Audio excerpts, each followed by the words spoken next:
Alhamdulillah rezeki kita rezeki nelayan di Sungai Perak. Pandai budak ni. Okey, rezeki nelayan di Sungai Perak malam ni.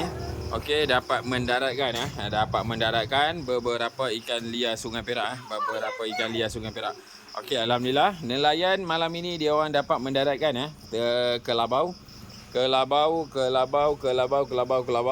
Alright, lepas tu lamkrai lamkrai.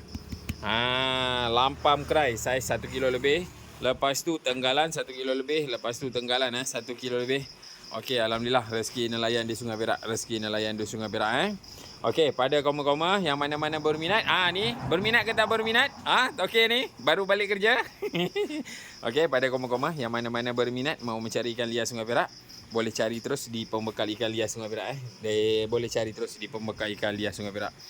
Koma lamkrai koma Ini kalau buat masak steam ni padu ya mak ni. Okey, alhamdulillah mantap. Rezeki tak salah alamat. Kita tolong mana yang mampu. Okey, mantap Pak Bu. Mantap.